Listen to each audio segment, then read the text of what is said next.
This would be our third underground interview with Al Bilik, coming to you directly from the American Academy of Dissident Sciences. A lot of interesting things happened after our last recording on April 16, when me and Al here organized that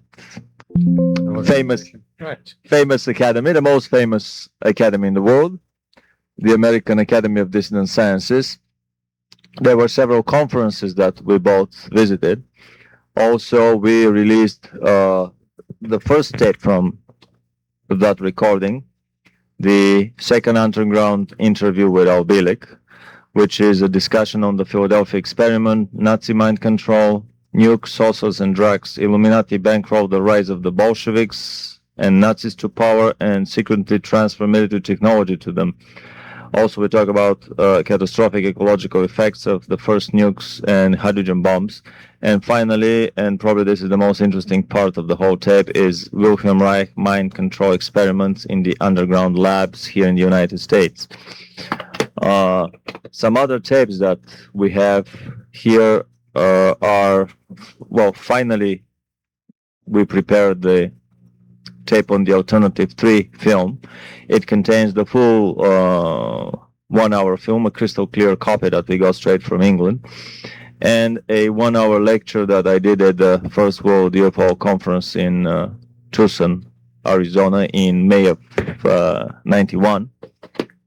And the third tape that we have here is on my favorite topic, the close encounters of the Foo Fighter kind, research and development of anti-gravity in Nazi Germany during the Second World War, and subsequent research of superpower alternative space programs.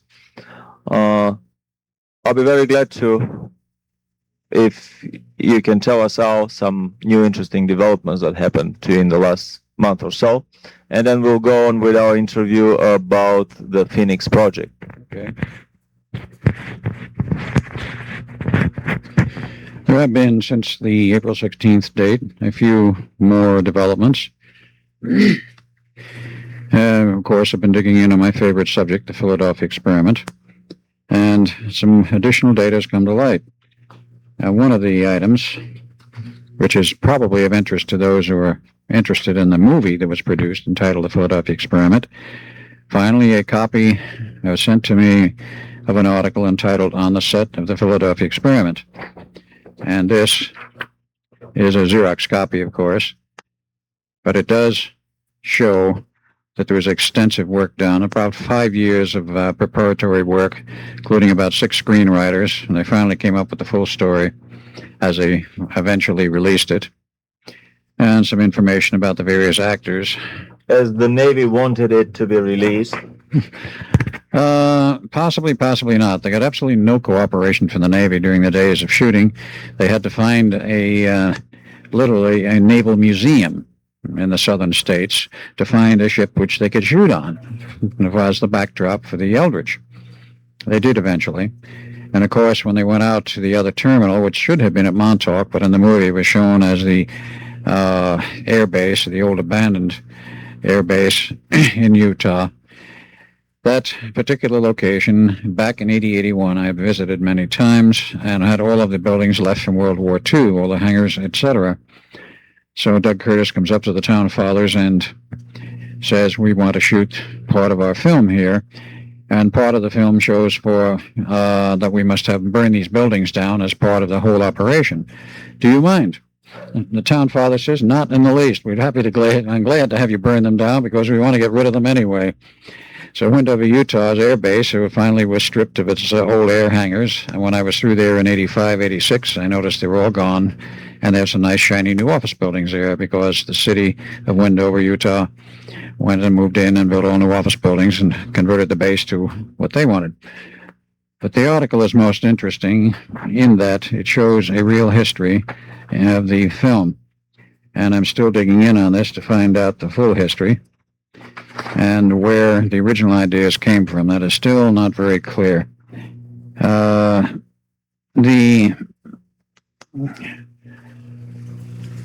title of the magazine here was Starrick, and was the August 92 issue, I believe, is what it says down there. Yeah, that's the August 82. Right. 1982. This was actually released before the movie. So it's sort of a historic document, pre-humous, not posthumous. But I found it very interesting that there is some documentation around about the movie film, and I'm still digging in on the true history of the film, how it came to be, and so forth. There possibly may be a second version of the Philadelphia Experiment movie, but that is very nebulous at this time, and many people who claim to have inside information on this, when you get back to the source, they deny it. Maybe there will be, and maybe there will not. But it's interesting that it has been considered again, and I hope if they do a new one, that it will be much more accurate in terms of the actual history of what happened. Because there's a great deal of fill-in, as Hollywood loves to do. Love interest, chase through California, and the whole 9 yards of it. None of that actually took place, as those who've listened to my lectures know. But that part is very interesting. Now, other aspects in trying to dig into the real history of the Philadelphia Experiment and what really happened and who was involved, and are any of these people alive today? I know of 3 sailors who are alive, but they don't want to see me or talk with me. One officer, who I've talked with several times in this matter, Alan Batchelor of New York City, has talked, and he does not hide it, but he does not lecture publicly on it because he's doing other things to make a living. I've since found several other people, and until I have clearance to give their names, because they were part and parcel of the Philadelphia Experiment in 43, until I have clearance, I will not use their names. One of these people is now dead, and I don't think there's any problem in stating that Captain William Harrison was in charge of the actual observership detail, in which 2 separate observerships were used. One for the first test on July 22nd, and that was a smaller ship, and the final test, which was done on 12 August, involved the use of a small carrier, a jump carrier as they called it.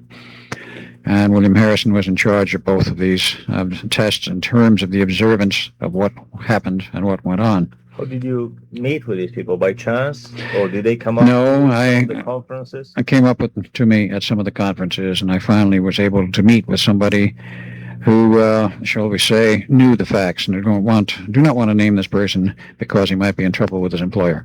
I've discovered the same thing, that in such conferences one can get the most interesting information from totally unexpected and always totally stranger unexpected people that come to you with Right. literally jewels, with gems of information. Gems of information. Anything else interesting that you've discovered in the last month?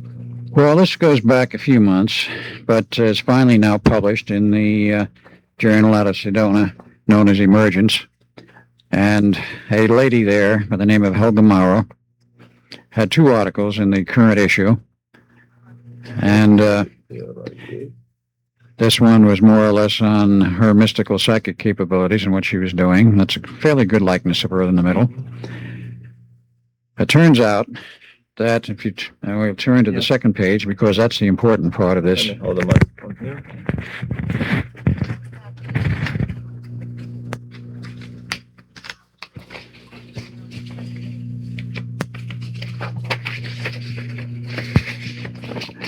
Now, this article is detailing the history of a father, Fred A. Kuppers, Kueppers, born in Germany, raised and educated there, and came over with family back before World War II. And he was a very strict authoritarian German. Your children do not speak unless spoken to, and then if you request perhaps something at a time to talk with the father, it has to be something intelligent or don't bother. And the request has to be submitted in writing, 3 days. Well, not quite. Her father wasn't that strict. But the interesting part was that before he died on Lincoln's birthday in 1963, he took his daughter aside and said, I've been given 90 days to get my affairs in order, and I'm going to tell you a few things you must know, but you will not remember until you're about 55 years of age. Now, the full details of what I'm telling you are in this article. She has chosen to go public with it. And in this, she tells a story of her father. And the story basically is that he admitted to her he had been involved heavily in the Philadelphia Experiment, a number of other government projects, And he had been not only on the moon, but in the moon. And he stated that emphatically. Inside the moon? Inside the moon. Which is another extremely important clue of information in another crazy story that I've been pursuing about the moon being hollow. Right. And remember, he died in 1963 before we were supposed to have gotten to the moon. And he stated flatly he had been to the moon and in the moon. He also made further statements, all outlined in this article, which, because it's public, I will go public on it. He stated flatly that one of his tasks with the government was to train aliens to work within our government, and there were human types which were totally undetectable. It was his job to train them to work within our government. Period. Fascinating. So this further blows the cover of the party line ufologists that have been claiming for years that the biggest headache and problem for our government were exactly these totally human-looking aliens that are indistinguishable in a crowd. Not hardly. Since they were being trained to work in our government by Mr. Fred Coopers, it puts an entirely different cast on the whole situation. Now, after his 90 days were up, he went back to the hospital for his usual medical checkup, and allegedly he died in the hands of a nun who they were totally could not trace afterwards. They had the standard type funeral for someone who was going to be removed from the public circuit, so to speak. And as Helga remembers, very detailed memory now, when she viewed the body in the casket, she found something wrong with it. Her father always had a lot of hair on his fingers and the backs of his hands. The corpse had no hair on the fingers or hands. The face looked very peculiar. It looked almost waxen, as if it was a wax mold. And though pictures were taken of the actual funeral, she was not allowed to see the pictures ever. Apparently still held by somebody else in the family. So they had the funeral, the whole thing was over. And 2 months later, one night when she was in bed, she gets a visit. A very physical visit, not a ghost. First she thought it was a ghost, and it was her father. He came and sat down on the edge of her bed, left a normal impression of a person who has an appropriate weight on the mattress, talked with her for a period of time, and told her, he says, you wanted to see me, so I'm letting you know that I am well and okay, and I'm living in another dimension, in another domain. He said, it's very difficult for me to come here, and it's very painful to go back. But he said, nevertheless, I wanted to come here and reassure you of a few things. And he says, if you really need me sometime, I'll come back. According to her, he has returned once to her and once to another family relative. I believe it was her mother. So her opinion is that he came as a ghost form and solidified in a material form, or that he secretly worked for a governmental program and was driven by a car one night. He was not hit by a car one night. He went through the normal dying in the hospital, according to the records. And when he appeared to her in the bedroom, he was very solid. You couldn't see through him. He was just like a normal person. He could shake her hand. He could smell the normal cologne he used, the tobacco he smoked. And after about an hour or so, he says, I've got to go now. And he got up and walked over towards the wall and disappeared in a Beam Me Up Scotty number, exactly like Joan on Star Trek. She swore that this happened and that this was the way he disappeared. Now the mystery deepens even further. So he wasn't driven by a car to the place of meeting his daughter, but he was beamed down. He was beamed down or beamed through or whatever you want to call it to her bedroom where he could talk with her, and then he left from there to return to wherever he returned to. Now, most interestingly, a few weeks ago, she called me and says, I have absolute proof that he's still alive. I says, what do you mean? He said, I have some technical papers published in Germany, translated to English, of work that he's done with a certain German professor in Germany. There are 3 or 4 papers with his name attached to it, Fred Coopers. She called the head man at the university where he was alleged to be working and asked him, is this so-and-so and so-and-so? Well, yes. Who are you? I'm his daughter. Well, I want to know certain things about physical details. And he confirmed them and said there was no question that this was her father. He says, I'm sorry, I can't tell you anymore. I says, well, I would like copies of certain papers. He says, why? I says, because I want them for my grandchildren's scrapbook. Oh, in that case, you can have them. And she had received them. They were sent to her in the mail, and I obtained copies. They're highly technical papers dealing with magnetometers and magnetic field mapping and magnetic field measurements, all of them in Germany, and all of them taking place in a German university. It's curious because he went through the German university system in the first place, and apparently he's returned there. Which is another little sign that Germany and Japan and Russia and the other superpowers are in on the secret space travel with the stars. They're on to so much secret Star stuff. Trek scenario. It's on to so much secret stuff that's unbelievable as to what they've done and what they've accomplished. About his going to the moon, I'm extremely curious. Was he in a cave inside the moon, or was he in a more cavernous internal structure? That I cannot answer because he did not give her any information, merely stated he'd been on and in the moon and did not elaborate insofar as Helga knows. And I'm quoting, of course, I've talked with her privately long before this article was published and never said anything, but now that it's published, I will talk about it. But it's detailed and it gives a lot of information, background of the family and a few other things. And, of course, raises the serious question, what did the government really do? Obviously, he was part of one of these protected witnesses programs, given apparently for a period of time a new identity, moved to another location, but now he turns up with his true identity in Germany working at a university, which is even more bizarre. That doesn't normally happen. But these papers were written about 1980, in that time frame, 79, 80.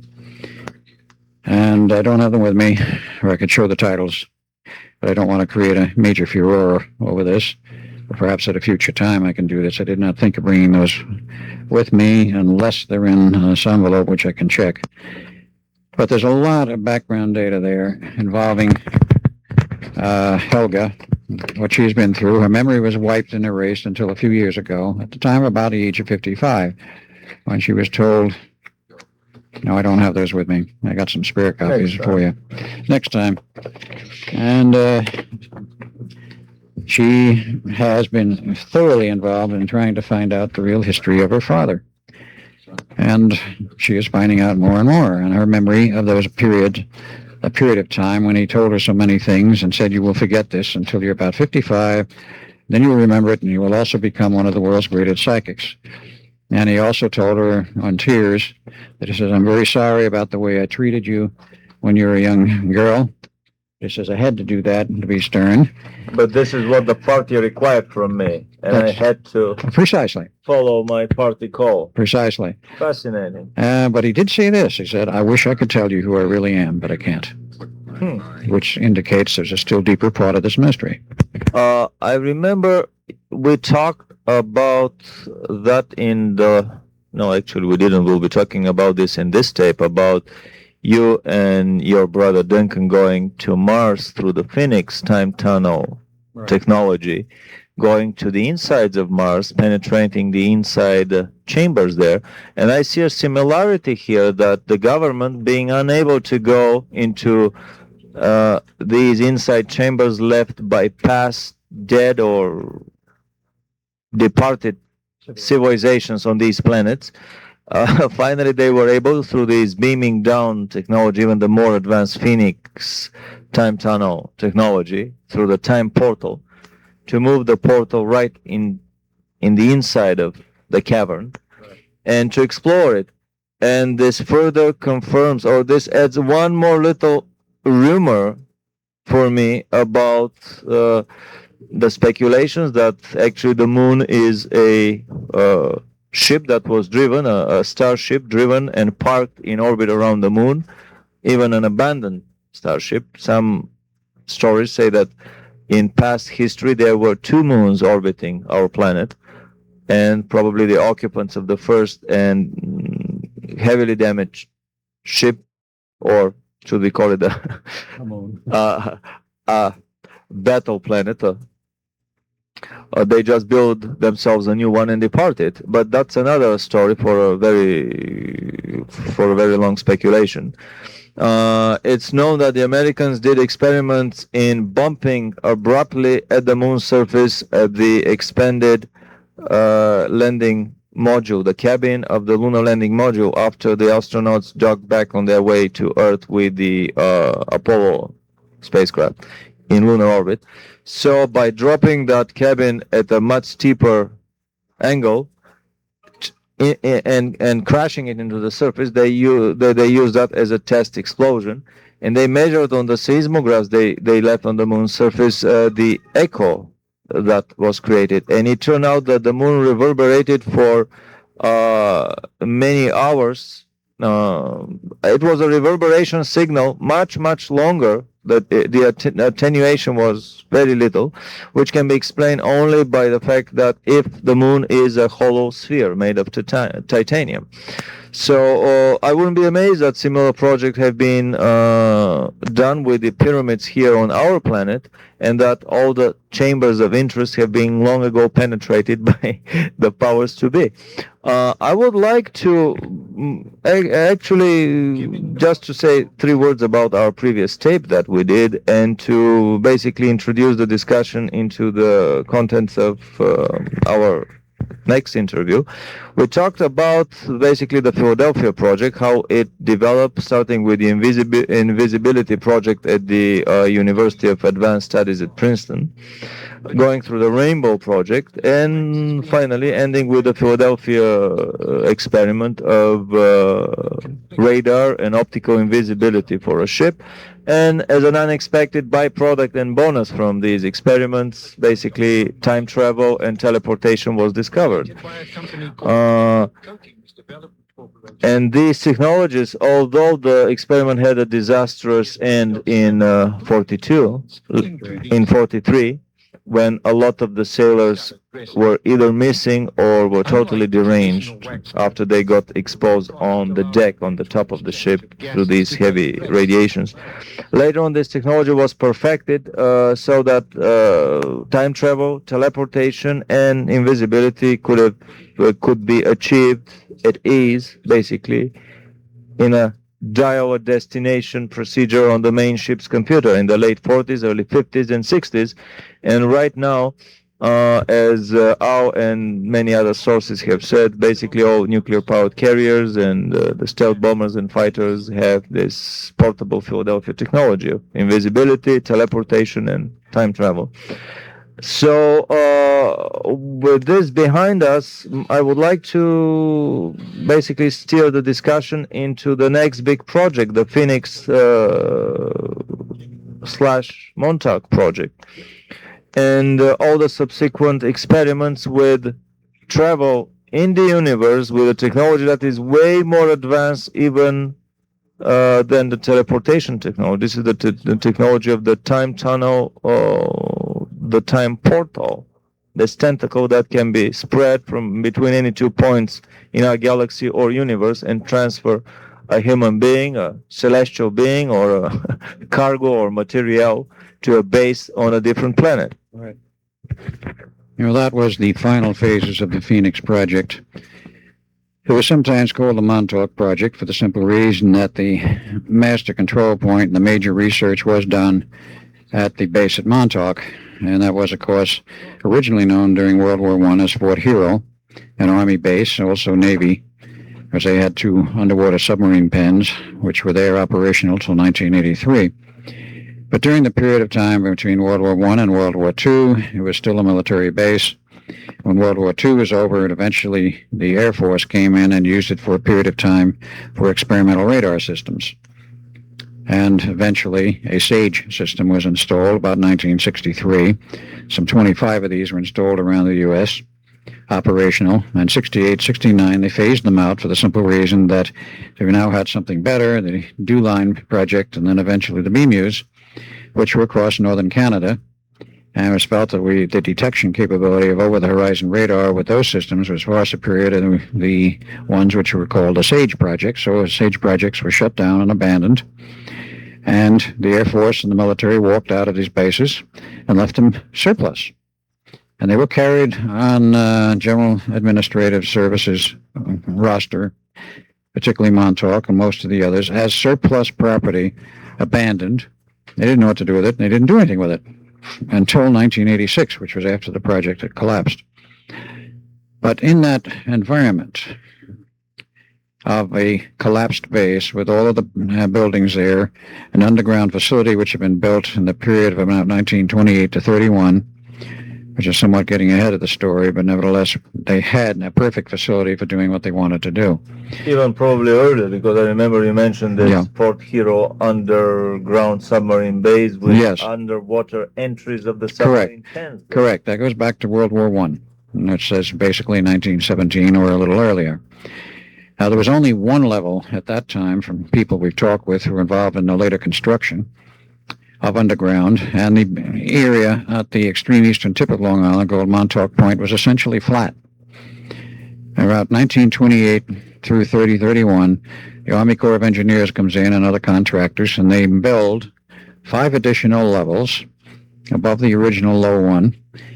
And after they completed all the construction and all of the elevators, shafts, and all of the other work which got them from one level to another, they covered everything over with tons and tons of dirt, planted trees, shrubs, and grass, and made it look like this grassy knoll, no pun intended, this hill had been there forever. And it was a perfect disguise, completed in 31. Who gave a hoot as to what went on at Montauk in 1931? The only people who were out there at that time was the lighthouse keeper for the Montauk Lighthouse. I would like to add here a little comment. It's fascinating for me to discover the precursors of certain secretive developments of our present days. For example, it took Bill Cooper several years to convince the public at large, of the existence of massive underground research and development installations, of massive underground Frankensteinian factories for genetic research. But we discovered that, I was astonished myself to discover that similar massive underground facilities existed in Nazi Germany 50 years ago.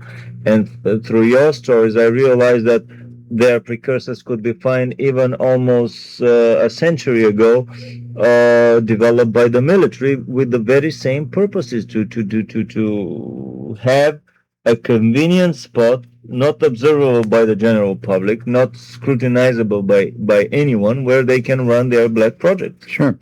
And this was a military base with an outer fence and an inner fence, and they could set military guards there, and they did. Now, going into the history of some of the projects which went on there, one has to go back to Nazi Germany in the period of time prior to World War II. And during World War II, they were working feverishly on mind control projects.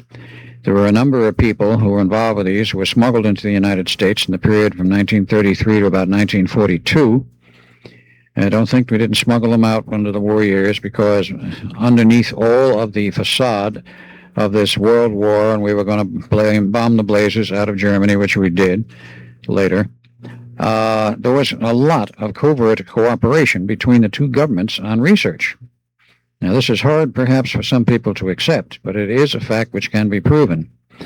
Number one item, which has nothing to do with the Montauk project, but which helped to maintain the stability and the functioning of the German military through the major part of World War II, was the fact that when all of the Ploesti oil fields were bombed and blown up and they had no more oil left for gasoline, guess who comes to the rescue?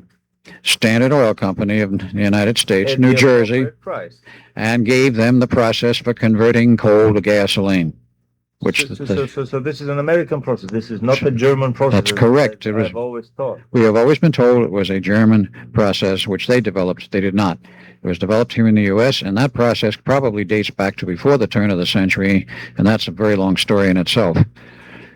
In any case, they gave them the process, helped keep the war going, and who knows what other things were done to help keep the German war going, because this war, that is the one in World War II between Germany and the Allies, was not what it appeared to be. It was not a war of politics. It was not a war of borders. It was not a war of people against people. It was a war of banking interests against banking interests, who, no matter who won or lost, they all made tons and tons of money, because the munitions had to be built to fight the war. Well, actually, this was a war of the bankers against the whole humanity, because by killing humanity, they were loading the governmental credit cards with these exorbitant astronomical military expenditures, and also they were achieving their targets of limiting the population on the planet, which has very long been the number one goal of the Luciferian lobby on the planet to reduce the population. Right, I figured in it, and of course, a periodic war does help reduce the population. Most people throw up their hands in horror at the reported stories of 6 million Jews dying in the Holocaust in Germany, which is a total fabrication, but nonetheless, many did die, and there's no question of that. The figure is wrong, and who died is wrong, and the causes and the reasons are not accurately reported. Let us say 2 million died in those camps for whatever reason. Does the general public realize that in the bombing raids of Germany, 26 million German civilians died in those bombing raids? The cities were leveled, and when the war was over, Eisenhower himself ordered the German soldiers put in the concentration camps and other local holding areas, cut them off, no food and water, and let the tens of thousands of them die. This was the book, the Canadian book, Other Losses, that was feverishly debunked even in the tabloid press here, which turned my attention to that. I thought, gee, this must be something very important if they are so angry about the book. Right. That's usually the case. This also plays very well with the population policies, because bombing Germany gives an excuse to everybody, including the pilots and the bombing crews that would drop the bombs on the cities, to eliminate all these people. Dresden was target bombed and leveled. Tokyo was carpet bombed. Carpet bombed. Tokyo was carpet bombed with incendiary devices, and in less than a week, actually, I think in 2-3 nights in Tokyo, there were as many casualties as in the Hiroshima and Nagasaki nuclear bombings. By these carpet bombings of whole city neighborhoods. First, they would bomb the periphery of the neighborhood to prevent anybody from escaping, and then they slowly drinking their coffee up there, unobstructed by any fighter aviation, they would level and burn the whole city. Anyway, to come back to the mind control experiments in Germany. Right. As Mealy Mayer wished to make a point here that in spite of the appearances of being terrible mortal enemies, there was covert cooperation going on, and one of the other areas of this covert cooperation was in the fact from the period of 1933 to approximately 42, they were smuggling out Jewish scientists who were working on mind control and other projects, and this was essentially allowed by Germany. Even Einstein was smuggled out. He was smuggled out. He did not leave because he was thrown out. This is a total fiction. He left in 1930, before the rise to power of Hitler, or this full power, because the National Socialist Party considered him an asset, wanted him to leave, and to stay, and his friends told him, you better get out while you can, because after the war, or let us say the build-up to full power of the Nazis comes into place, you're not going to be able to get out. And he was a pacifist. He knew there was going to be war eventually, so he moved to the U.S., to Caltech, taught there for 3 years, and was invited to join the Institute for Advanced Study at Princeton, which he did in 1933, and remained there till his death in 1955. But there were many others smuggled out. They did a lot of work on mind control in Nazi Germany during the war, much of it centering around indoctrination of the SS troops, involving supersonic sound impingement on the occipitals of the brain, and it was quite successful. Ultrasonic. Ultrasonic, correct. The Japanese worked on RF techniques, and that has been swept under the rug and was never admitted to by the U.S. government. The stories of the Buck Rogers screws that went into Germany are fairly well known. What is not well known is that some 26 railroad car loads full of patents and other technical data were seized by the British and the Americans and the French when the war was over. And these were technical processes which we did not have and we wanted, and that was one of the aspects of the war. Actually, I heard stories in Renato Vesco's book Intercept But Don't Shoot that there were miles of boxcars. There were 9 kilometers from one underground huge city, and 16 kilometers from another city, miles of boxcars loaded with designs, with blueprints, with machinery, with sophisticated equipment, and so on. Include the equipment and the machinery and working models of devices, yes, it would be a lot more than 26 boxcars for sure. But this whole business of interchange and cooperation took place covertly. The war ended. And, of course, certain of the Nazi hierarchy, namely SS Chief Gehlen, who was the security chief for Hitler, in a deal worked out by Roosevelt before he died, all of this group of intelligence people was transferred to the United States and formed later the backbone of the CIA. The deal was in order to obtain and retain the surveillance crews and groups which were already in Russia in place. The U.S. agreed to have these people be transferred to the U.S. so we would have the capability, and these people would be left alone. This was the price. They said, we will do what you want and cooperate with you, but you leave us alone. At the same time, Russia captured another portion of the SS officers, and they had them transfer the SS spies in the United States to the Russian interests. So basically, the very same things have been going on both sides of the curtain, which was a Mickey Mouse curtain to start with. All right, now let us get back to the technical side of this. And the Phoenix Project. Right, these people, the scientists from Germany, were held in hiding, so to speak, while the war was on. And when the war was over and 47 rolled around, they went to work for a U.S. national laboratory called Brookhaven National Laboratories at Brookhaven, Long Island. And their first and primary project there for many years was mind control. They worked on this for some 20 years, up until about 1968. Now, since Brookhaven is a national laboratory funded by tax money, they must, under law, report what they're doing in all departments and all projects once a month. Who's on them, what they're doing, what they're accomplishing, what they're not accomplishing, and whether they're going to cancel a project, whatever, the whole 9 yards of reporting of what the activities of that laboratory is, or any national laboratory in the U.S. that's receiving tax monies. So this went on for about 20 years. In about 1968, somebody started reading these reports in Congress. Finally, after 20 years.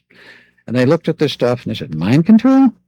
And they're getting results. They might use this stuff on us. Cancel the project. The project was canceled, and the orders also came down that these scientists who were working on the project would be moved out of Brookhaven, and they were. So they started looking for a new home. And since they were already at Brookhaven, which is more than halfway to the eastern tip of Long Island, it didn't take them too long in looking around to find that Montauk had a military base called Fort Hero. And the Army there was quite interested in what they were doing. They said, why don't you come here and work with us? We'll give you a haven and you can continue your work. So they did. So from Brookhaven, they moved to Long Island Haven. If you want to call it that. A Long Island Haven at Montauk in the underground of Fort Hero. Now, Fort Hero was actually a very large installation, and it was right around a state park, which was built sometime in the period, I think, prior to World War II. How many submarines could dock in these underground pens simultaneously? From what I understand, only 2. It was not an extensive Navy operation. It was basically Army. And it was, of course, a defense point during World War I and World War II with the old railroad carriage guns and all of the heavy ammo and such. All of this was abandoned and torn down after World War II. And the radar came in with several systems, and then the Air Force moved in and took over some buildings and did continuing radar work, experimental, and built the SAGE system, and then that was eventually scrapped in '69. Now, it was interesting to note that the people from Brookhaven, the Jewish scientists, and those related to them and working with them, moved out to Montauk about '68, and the base was then formally abandoned by the military in '69. And it became noted on the GAO, General Accounting Office records, that it was an abandoned surplus base. Well, I can assure you these guys didn't move out. It was the ideal cover for them, and they continued to work. Well, I've noticed that what they do is they keep the essential people, and then they rotate the non-essential military personnel in order to keep the secrecy. They have one group coming and digging the base, another group coming and doing the concrete, a third one does the interior fittings and decoration, a fourth one does the initial part of the research, a fifth, a sixth, a seventh, and that's how, through this time-wise compartmentalization, the track is lost of what goes on down there. Right. And of course, they also had built years before, when I don't know, their own electrical power plant. They had 4 generators of a half a megawatt each in a separate building, and they did for years supply the power, but when they built the later follow-on Phoenix project, they had so much trouble with those generators, they had to stop using them and go to local power, which is Long Island Lighting Company, usually called LOCO, and take power from their lines. But this is much later. Now, the project continued from 69 onward on an abandoned military base, but certain other things also took place in that period which were moved out there also, because this was called the Phoenix Project from about 47 on and became a complete cover operation for many, many projects. Umbrella. A real umbrella. Now, what else happened? The Philadelphia experiment, which had been scrapped and abandoned in 1943, the Navy revived it and went to John von Neumann in 1947. He was already working at the Institute on producing the first all-electronic digital computer, which he did complete in 1952. Again, for the use on the for use in many, many areas. But he knew that a computer would be necessary to solve the problems of the personnel and provide a zero-time reference for personnel as well as for the ship. The ship returned after the equipment was destroyed. All equipment was not destroyed, but let's say the banks of electron tubes that provided the power to the fields for the two huge generators that provided the magnetic field. When they went, the magnetic fields went, then of course the regular fields slowly collapsed. But the point here is that all of this work was not abandoned. It was put in a file. And the very high-powered electromagnetic fields, which were generated for the invisibility effects, produced the very severe problems on the personnel. And this was the result of course, grossly excessive magnetic and electronic fields, which never had been used before, to my knowledge or anyone else's, in such close proximity to personnel, namely about 75 feet from the antenna, which is radiating something in the order of 20 megawatt pulses rotating in a circular field of RF, and all of the power that was going into the generators also pulsed to produce a rotating magnetic field on the deck. This is very, very high-powered stuff, and you don't subject the human mind or nervous system to this. They found out, of course, later that you don't, and many medical reports were written. In 47, they asked von Neumann to resurrect the project, see if it could be salvaged, if there was anything they could learn from it. It would be interesting to see in the medical literature whether these reports can be found. Our leading Russian dissident proved that there was a massive contamination and probably a nuclear explosion in an underground nuclear storage in Ural by discovering an explosion in the number of papers on the radioactive contamination of the environment in official papers in official journals. So if these papers could be traced in official journals, that would be a roundabout way to proving that something like that could have happened. Well, I'm sure that those reports are still classified by the military, the Navy. But I do know one person who examined them and told me that he had examined them, found they were very interesting in terms of the results. And that was a Mr. George, who were now retired from the Navy, who was in charge of an investigative commission appointed in the Office of Naval Research in 1955. And I've talked with him personally. And he admitted to the Philadelphia experiment. He admitted to the 4 medical reports. And he said, so far as he was concerned, the 4 medical reports were the most interesting part of it because it was prime research material to try and show what happened to these sailors. What was the cause of the problem? Well, they had to solve it, obviously, and they did. Van Neumann found the means with the computer to provide some type of zero-time lock reference to the personnel. How this was accomplished, I do not know, because when the equipment was smashed, the ship returned to its proper point in the harbor because not all equipment was smashed. And the zero-time reference generator they had, designed and built by Tesla, was still working. And even here, a little interdiction. I've noticed that several such smashings occurred in the Philadelphia and Montauk projects when there was a locking into some energies from higher space, so that basically the whole system became a free energy device that was siphoning energy off from the ether, from the higher dimensions, from the higher classes of energies in the universe. So even after cutting the cables from the local power supplier, the installation would not turn off. Cutting the cables inside it would not turn it all of it down. So finally they had to physically smash most of the modules in order for it to shut down, which is another indirect proof that free energy can be obtained out of thin air. In a sense, that is quite true. There is no such thing as a free lunch. The energy comes from somewheres, but our modern physics has not recognized this until very recently, that this possibility may exist. Now, to get back to this thing, when they resurrected the project, von Neumann found the answer. He also had built and designed this computer. A new system was delivered to the Navy and tested in 1953. And it was fully successful, no personnel side effects. And therefore, the Navy now changed the name again from its classification of 1940, which was the Project Rainbow. They changed it to the Phoenix Project. It's a continuation of the same project, but again under a new name. The Phoenix Project became an umbrella for many, many things.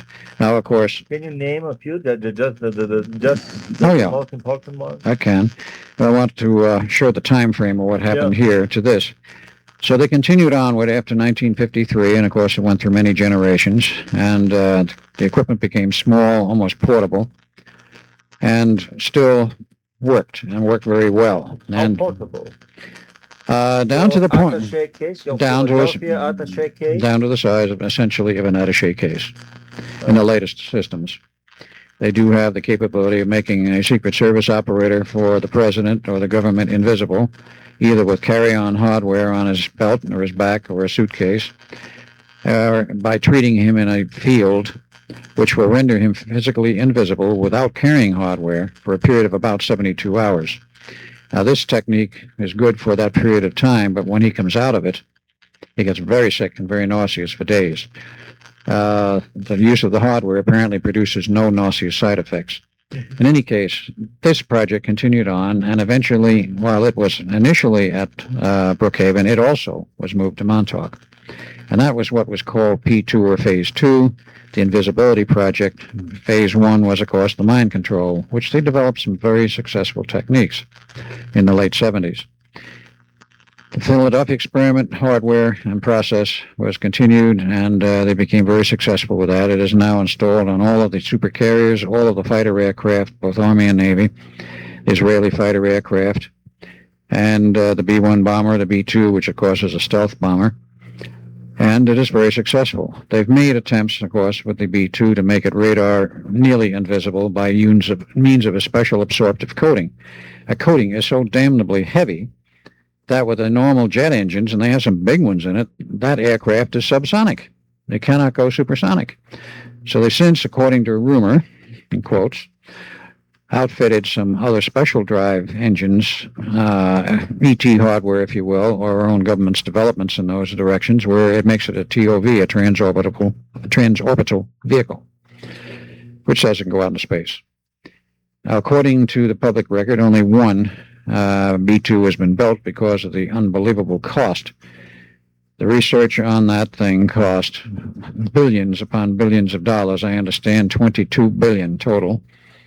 And they figure to replicate it today will cost about $1 billion per copy. And the government is tearing their hair out about it. They're thinking they're going to scrap the project. Well, of course, that's what they tell the public. Who knows what they will do. But that's only one of the side aspects. The real main factors of what went on at Montauk were Phase 3, which was, of course, the development to a much higher degree, time travel, which was discovered by the Germans in 1945. That process was removed, and if the war was over and went to Montauk, and even prior to that, Dr. John von Neumann had created a time machine. There was no problem in doing this because the technology for the Philadelphia experiment was so similar that it only be carried a little bit further with certain controls, and they had a time machine. But there was a separate time machine installation that was not using the ship's coil. It was totally separate.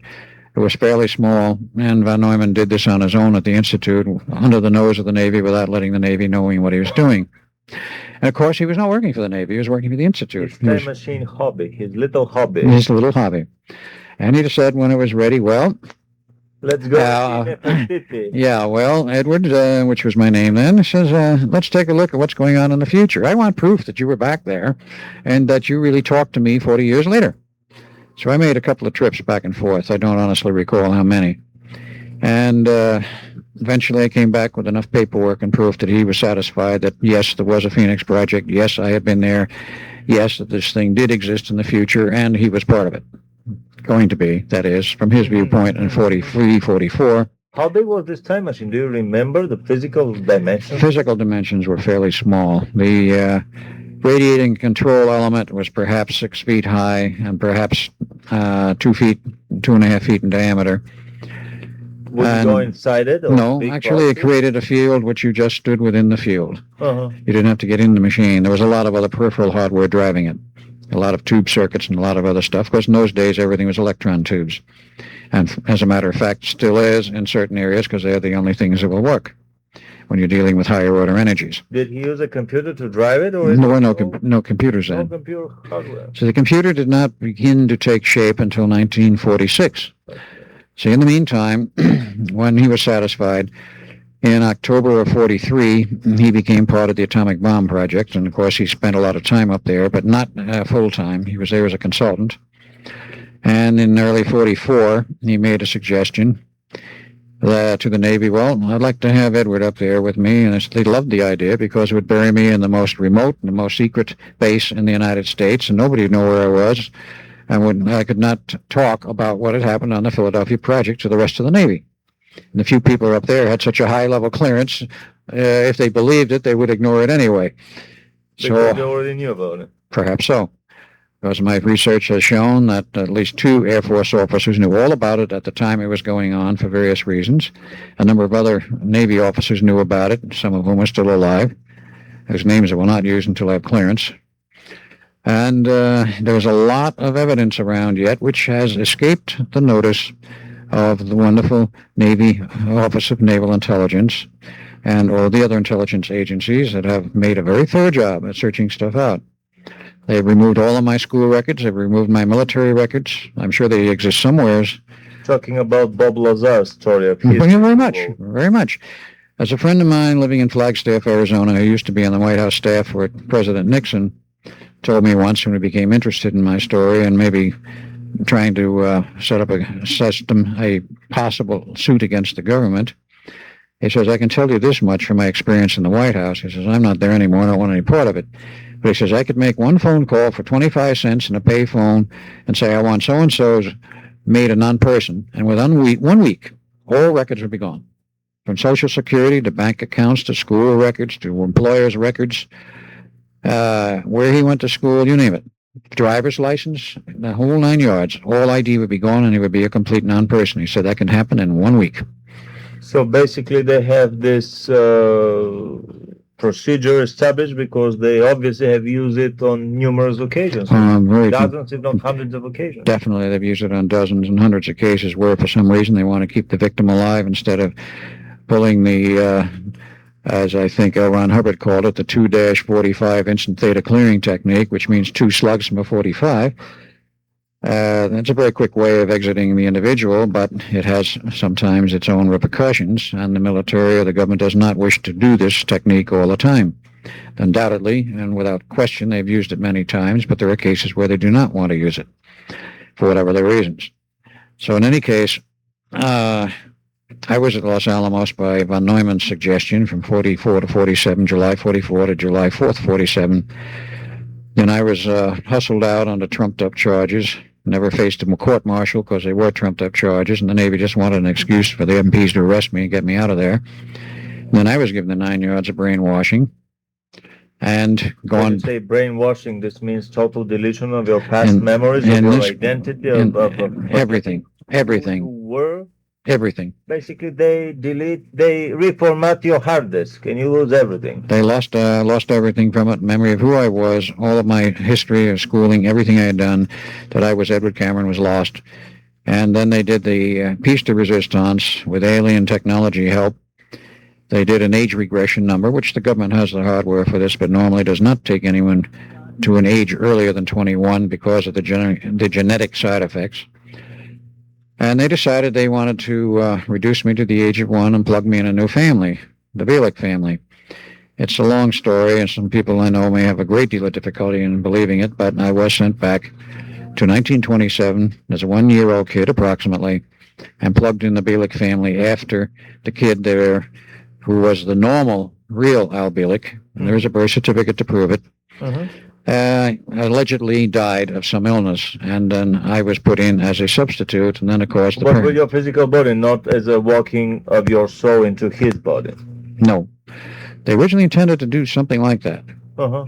But there was, shall we say, I was saved at the last minute by Dr. John Van Neumann, who was totally upset about it and didn't want to see this happen for his own reasons. Mm-hmm. So I went back, and I was a young kid, about 1 year old, and grew up, and I didn't know anything. Other than I was just growing. I relived my entire life from yard one, scratch one. Till you finally discovered your past connections with the Philadelphia experiment. Right. But tell us how the Philadelphia led to the Phoenix, to the time tunnel. How did the idea for the tunnel appear? Who was The idea for the tunnels actually was alien technology. We did not have the technology to do this. We had the technology to build a time machine, go either forward or past in time. But we had no technology at that time capable of producing a tunnel wherein a person or an object could be sent down this tunnel to another physical location on this planet or another part of this galaxy, and also shift its time reference. This was exceedingly advanced technology, which only the aliens knew how to do. And the Phoenix Project was overrun with aliens. So basically, what the Phoenix technology is ahead of the Philadelphia technology. Much. You don't need the hardware of the Star Trek ship orbiting around the planet to beam you up or down. That's right. You probably extend the distance of this travel tremendously comparable to the teleportation technology. And you can travel in time. That's correct. I don't know whether the teleportation technology can travel in time. That I don't know. But the Phoenix Project with their tunnels, as they finally got them to work properly, and it was a long process of a lot of work, all of which is detailed in a new book. That new book is, of course, the Montauk Project. Fascinating book that we greatly recommend to anyone. It's written by Preston Nichols, and he was part of the Phoenix Project in a major way, as was my brother Duncan. But he remembered after a period of time and his own electronic systems for restoring his own memory, all of the technical details of what he did, what projects were on, and it certainly does not cover all of the projects under the umbrella of the Phoenix Project, because none of us remember everything yet, but enough to make a very viable book. What you remember is fascinating. That's right. I remember walking out of your lecture, the first time I heard your lecture at the Pasadena Whole Life Expo. I had the feeling that the reality, that the world I was living in has ceased to exist for me, that the ground, that somebody pulled the ground from under my feet, and that I was free falling into unknown space. Yes, we did. How strong was the impact of all this information upon me, despite the fact that for the last 10 years, all I've been doing every day is digging into paranormal, into metaphysical, into the ufological and other crazy marginal stuff. Well, that stuff, as you call it, is nothing compared to what they did at Montauk and since. But basically, the Montauk Project set the pace for everything that came afterwards and did things which I don't think have been replicated. Let's detail a little bit about what they did. They had time tunnels. They were able to go to Mars, as Duncan and I did, to go into the underground of Mars to explore the underground caverns and the vestiges of their civilization. Right, the vestiges of a dead civilization, which they knew existed, and they had all this evidence on the surface. We've had colonies on Mars since the 60s, late 60s. And how big are these colonies? Any I don't really know. I would have to guess and say there's at least 2 bubble cities there, and by now they probably don't need the bubbles, because they do have an atmosphere on Mars, about 707 millibars, which is 7/10 that of Earth, and the temperature at the equator is about 40 degrees Fahrenheit during the day, which is adequate. So basically, a pair of jeans and a pullover would be good enough for jogging. But when they first went there, they were convinced there was no oxygen, but there was suddenly, for some reason, oxygen released. That's a story I don't really know all the details over how that happened. But in any case, there are colonies on Mars, and they found monuments like the famous face on Mars, the pyramids, and they knew there were entrances through them, and they could not break through because these were so huge and so heavy. They did not have earth-moving machinery of adequate scope to break into these things. So eventually they called back by radio to Earth and says, we got something up here. We know there's an underground here. We can't get into it. Have you guys on Earth got any suggestions? They said, yeah, we'll look into it. And they went to the people running Montauk, which basically was run out of Lincoln Labs, MIT, Massachusetts, by Dr. Herman C. Unterman, who was a project director, manager. And they decided that, well, yes, we can undoubtedly get into the underground of Mars, but they radioed back, we need some coordinates of the sections you wish to have explored. And they got those, and they put them in the computer. And what they did the first time was they sent a camcorder, TV camera, through there, operational, and put it in through the time tunnel to see whether or not the thing got locked up in rock or came out in a free cavern. It came out in a free cavern. If you're locked up in rock, can you send the camera close to the rock to see the rock wall in front of you? Well, the problem is that the way those time tunnels worked. Or you may fall out of the tunnel. You come out of the tunnel, embedded in the rock, and you become embedded into whatever's there, if there's anything there for you to become embedded in. You will not bounce off the wall. So in any case, they found they were clear, and then they sent a crew through, Duncan and myself, and there have been other crews since. And a lot of exploration was done in the underground of Mars to find... Who was psychically manipulating and controlling the tunnel when Duncan was up there? Somebody else, probably. No, there was not another human operator required after the first trip. The reason was that all of the coordinates and all of the basic information, the psychic information, which was used off of Duncan, was recorded on a tape recorder, very exotic one, of course. And all of those coordinates were then restored. And, of course, they could make course corrections for the movement of the planets. That was no problem. Compensation. Total compensation. And what they did when they wanted to go again is they would just push the button for the tape and the whole system. And when they got a green light that everything's go, we went in the tunnel. Tape. Right. Well, the underground caverns. Right. So we went. We made, I believe it was 2 authorized trips, and we went on our own with 2 unauthorized trips, because all we had to do was put the reel of tape in the machine and plug the button. And when it lit up green, we went. And go on a joyride. And took a joyride to Mars. So what did you discover in the underground base? We discovered huge amounts of religious artifacts and statuary, large numbers of files, which for some reason Duncan could read. And we found paper on. They were on some type of metallic leaf that looked like paper, but it was indestructible. And we found other hardware and machinery. Eventually, we found their power system was still workable, and we just had to find a place to turn it on. So we had artificial lighting, their own, in the underground after this, I think, the second trip. First trip, we had to take our own lighting. Well, we found... Did you see any sculptures or photographs of these guys to I do not. How they looked? Were they human in size and appearance? They were very human in size and appearance. They were basically the American Indians. That was where the American Indians came from, Mars. But much prior to that, about 300,000 years ago, is an estimate. It's not necessarily an accurate date. So statues, they were taller then, and... How tall were they? The statuary ran about 7, 8 feet. So the inhabitants at that time were taller than they are now on Earth, because they had a somewhat weaker field of gravity. I've read from many contactee sources that the intensity of the gravitational field of the planet, basically Billy Meyer through his Pleiadians is the main source for me. The intensity of the gravitational field of a planet decides the height of the beings living on that planet, and this height can vary anywhere from the dwarfs of few inches to giants of 10, 15 meters, which is about 40 feet. And speaking of that, of course, we have legends from the past history of Earth, and the bones have been found and well hidden, of course, that giants 15, 20 feet high. Humans, giants, and we don't know how they could have lived and survived. And, of course, this question has been asked by many people, archaeologists, zoologists, whatever. How could these huge dinosaurs have existed with their mass? They didn't have a sufficiently strong bone structure to support their weight and mass, assuming our Earth's gravity was then the same as it is now. So it is not. Martian cavern. It was not. It was about 0.3, a couple 150 million years ago. Back to the Martian caverns. We took out what we could. Then we were discovered that we had made a few unauthorized trips, so we were pulled off of it and other crews were sent. How about I remember that you were telling me some time ago about the strange gold that was several times heavier than normal gold.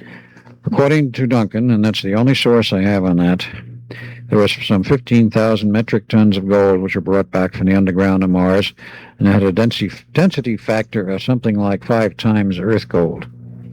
Were you able to measure these? I don't know how they measured it. Tons? I don't know Or how they measured them after bringing them back to Earth. I'm sure it was after they brought it back. But that's the story he tells and that he remembers. I have no recollection of that. It might have been that he went on a later trip that I didn't go on and he saw the gold. I did not. No skeletons? No traces of war or fighting? No skeletons, nothing there. There was very clean and aseptic, you might say, in the underground. They took care of the last of their bodies before they died because we estimate that the last of the Martian civilization that moved underground died out perhaps 10 to 20,000 years ago, and that, of course, is a rough estimate. But they died out, and apparently their systems were put on a timer or they had automatic shut-offs, and eventually the power shut off. The only thing that kept going, and this is a very strange item, is the radio transmitter in the face on Mars. NASA has commented on this. So they're receiving a weak signal. Is that true? Yeah. That's transmitter, though very weak, is still transmitting, and NASA could pick it up. But that was the end of our Mars escapades. And we came back, and Duncan and I were split from working together because there were other people who had other projects in mind for him and myself. And one of the other projects we're working on there, of course, 2 of them I will go into because one is gone into in the book and the other is not, was, of course, the indoctrination of these young kids, almost all blonde-haired, blue-eyed, all males, some 10,000 of Montauk in the age bracket between 12 and 17, typically around puberty. And were some of them, cloned? No, they were run through. Procured? Some of them, the later ones, were procured as street kids through the time tunnels from other parts of the U.S. because they wouldn't be missed, being street kids. Initially, they were with time tunnels, yeah, or yeah. with a saucer craft hovering above and teleporting them, beaming them up. No, I believe it was all with the time tunnels. The earlier phases of this, they actually went around with trucks on Long Island physically and picked up kids and kidnapped them. And of course, there was a hell of a furor over some of the kids disappearing on the island from the families. And what they were doing was they were put them through initial processing to see if they were suitable for the project. And when they got to a certain point and they realized that they were acceptable, they were given a very heavy Reichian programming. And the Reichian programming in the earlier stages was purely physical, psychosexual. And for the sake of the sensitive hearts that may be in the audience, I will not detail it exactly, except it was a fully homosexual procedure. And later on, because of the fact... was using the pure orgasmic state. Exactly, the pure orgasmic state, to transfer the program from the programmer to the programmee, which was the kid. No hardware. No hardware in the early phases. Too many kids died from this procedure, and I, among others, screamed bloody murder and said, you've got to change this procedure, and it was eventually changed to an all-electronic procedure. What did they do with these surplus kids? Surplus kids that didn't make it?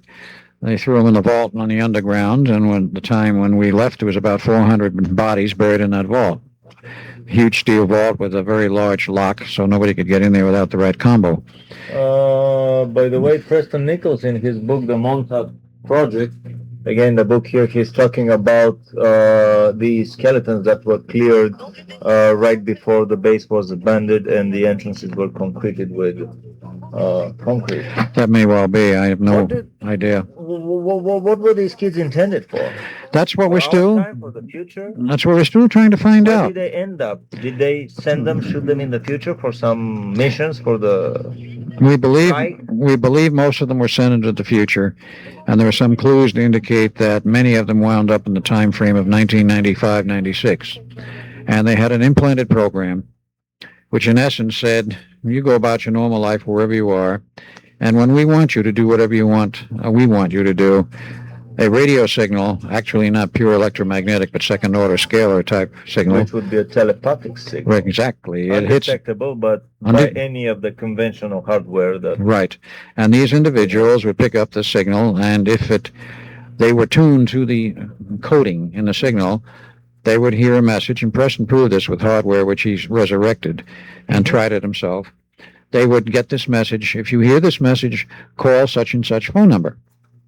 Telepathic message right in their head without Exactly. any hardware, without little bug into their brain, Right. directly into their telepathic And the range of this transmitter was enormous. Preston rebuilt one based on the data he had and the information, and put a message on a little tape recorder and fed it into the modulator.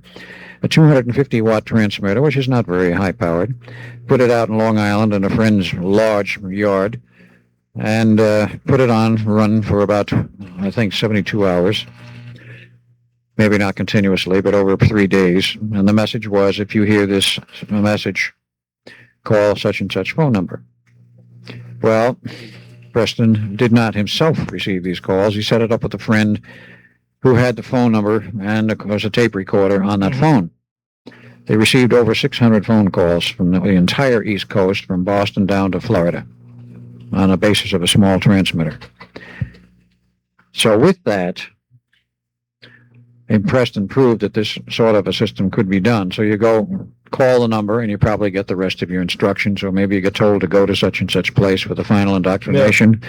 Who knows what? But this is the way they did it. Get the final triggering that will trigger out the whole program. Exactly. A very interesting parallel here with the abduction victims that are implanted in this country. My firm belief is that these victims are abducted by the government, by our own patriotic American government, implanted, and depending on the different stories and rumors, between 1 in 40 to 1 in 10 of the American population have been implanted.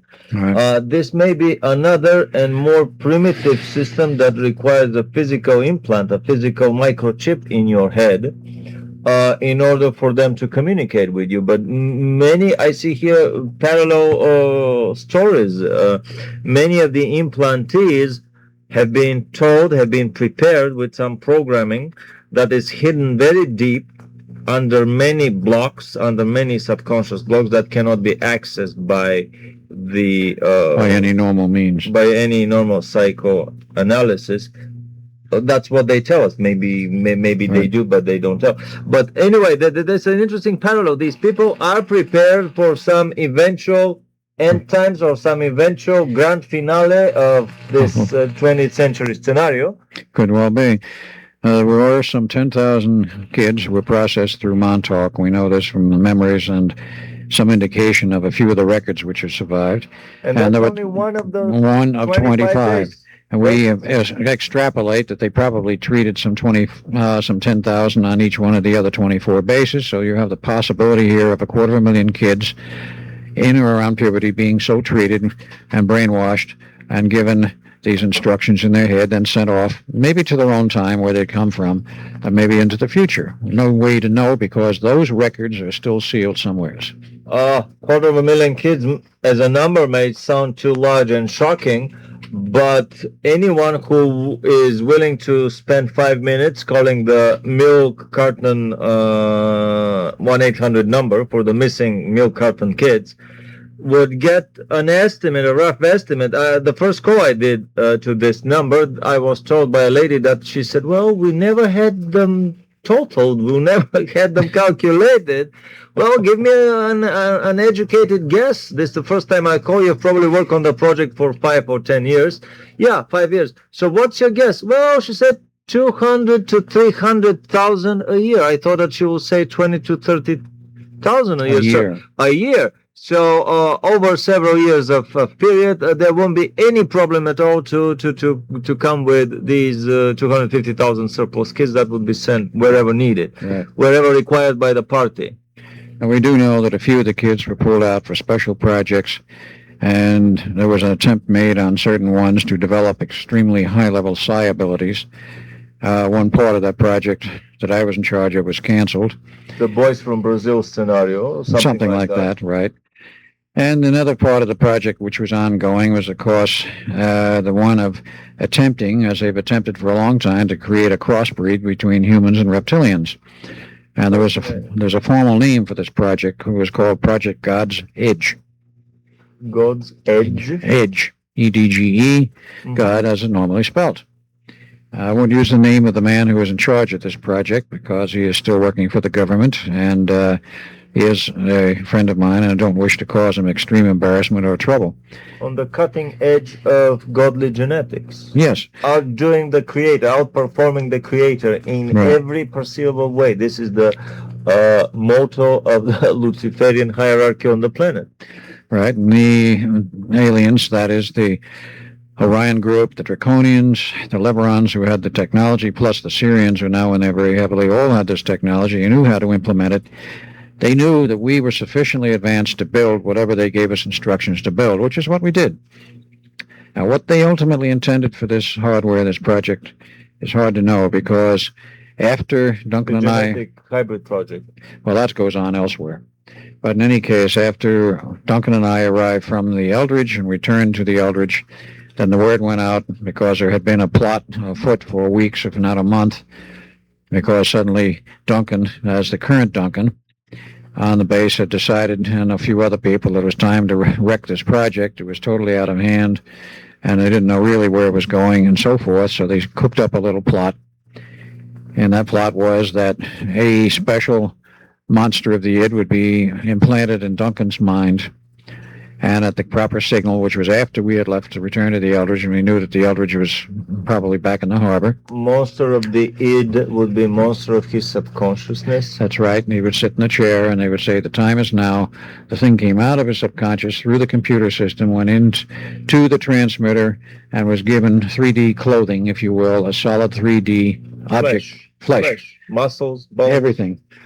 By the computer. It's a fascinating story. I was very skeptical at the beginning, but if we remember the book published by Wendell Stevens again, his brilliant line of books, contractee books, this particular book is UFO from Venus I Came, the recollections of Omnic Onic.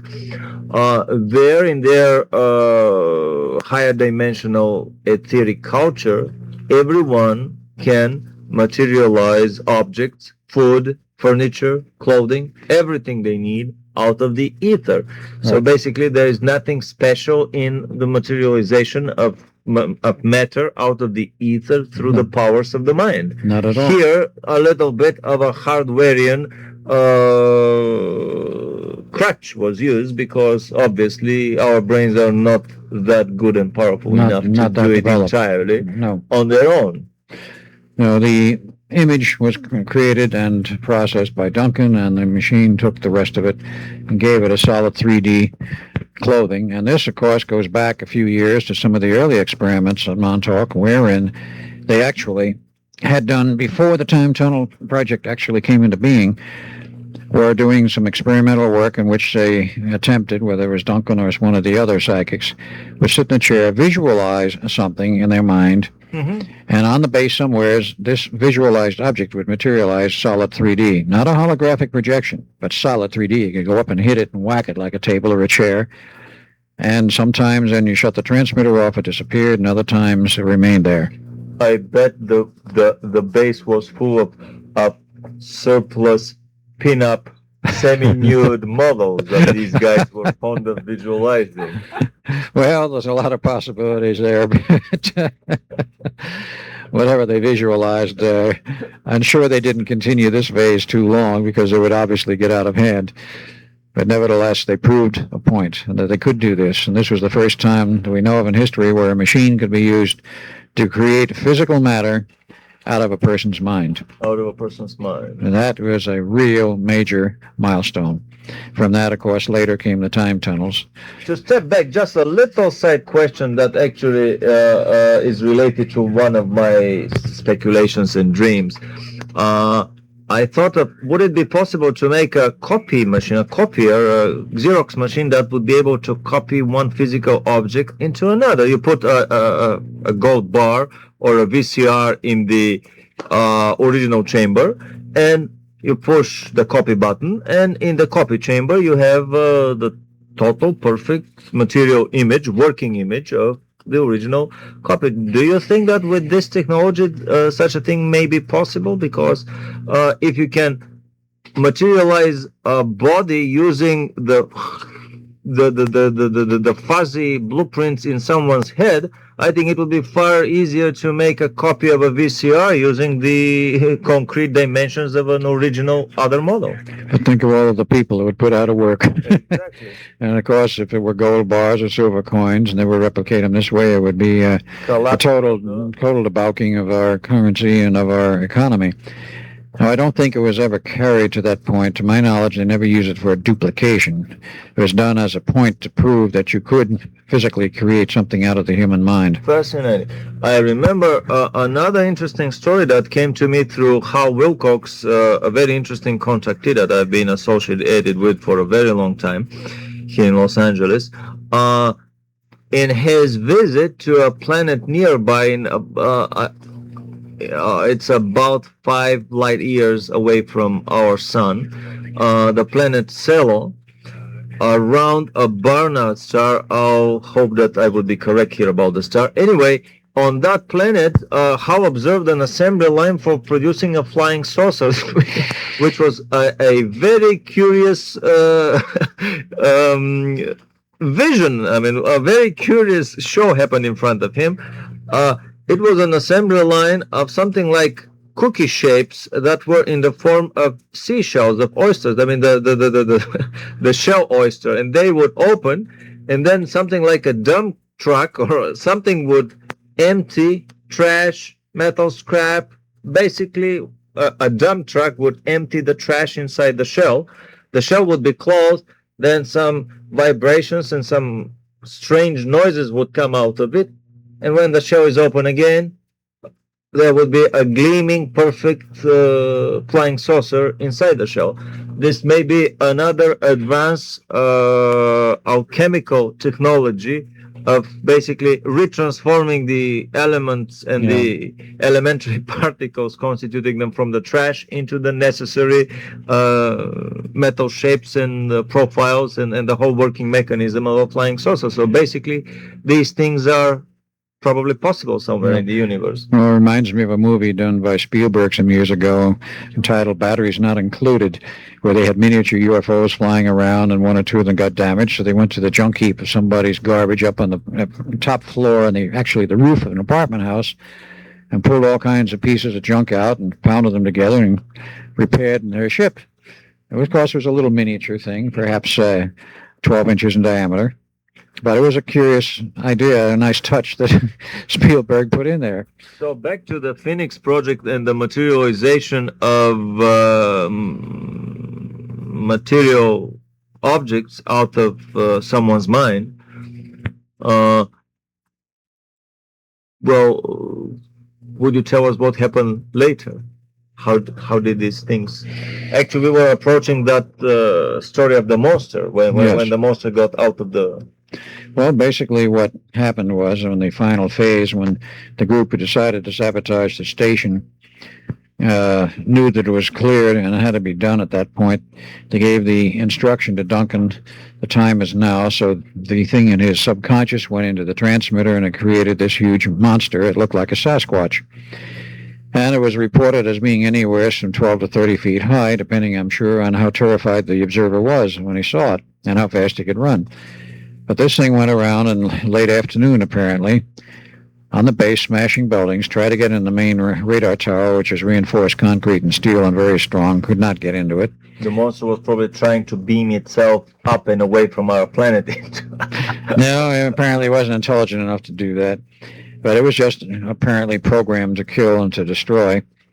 And it did kill a number of people on the base who were walking around and picked them up and against a wall, and that was it. Squish. This thing was unbelievably strong. And if we assume 12 to 15 foot height, which I think is somewhat within reason, you could undoubtedly do this readily.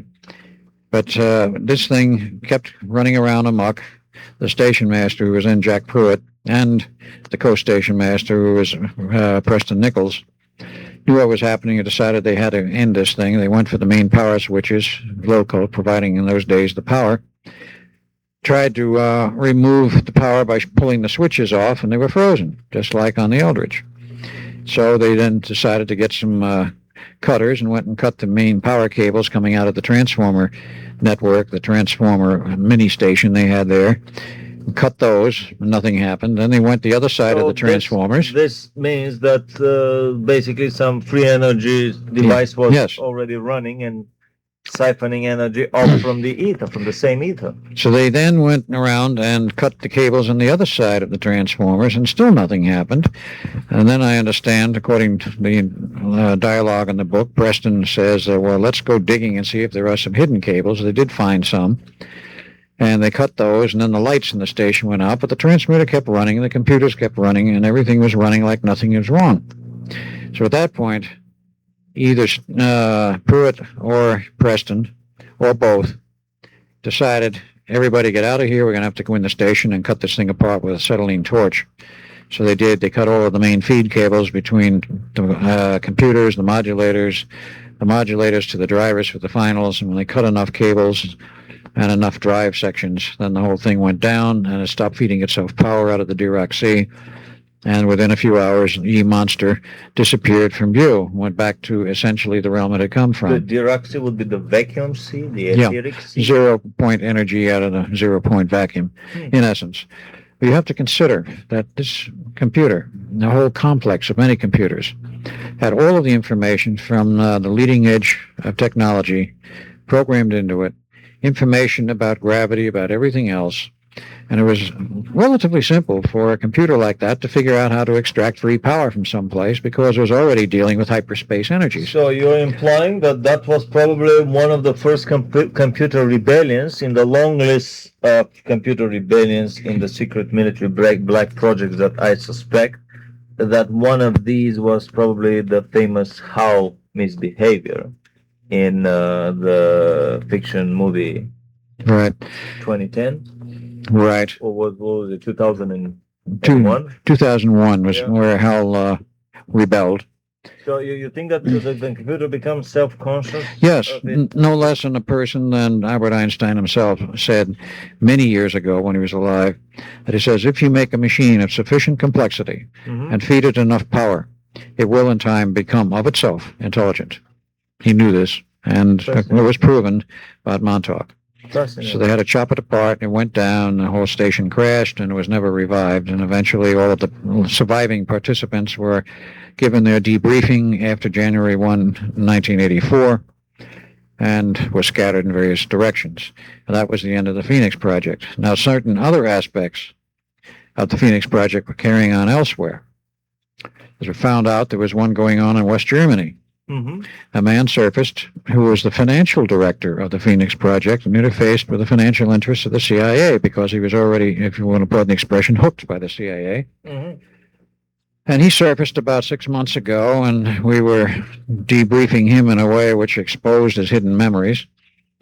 And he started to remember Montauk and who was there, what happened, what programs are involved, what he was involved in, names, places, dates, things which, of course, caused, I'm sure, a sheer panic to the government because he was monitored 24 hours a day by the CIA and other intelligence groups. And he was on a 2-year suspension from final sentencing for self-admitting that he had misappropriated some $300,000 of money.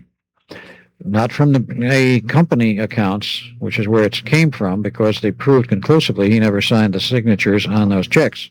There was collusion with the company. But they did find, of course, that he transferred money from his account where it mysteriously appeared into other accounts that made him culpable, because he then took that money, did not report it, used it for his own purposes, and that made him But he was instrumental in transferring the money to Germany. Yes, he was instrumental. Any other countries that may don't know. Transfer? No, they continued part of the Phoenix Project on in Western Germany, probably in the Black Forest. And that was Project Marla, if I remember correctly. Marla, M-A-R-L-A.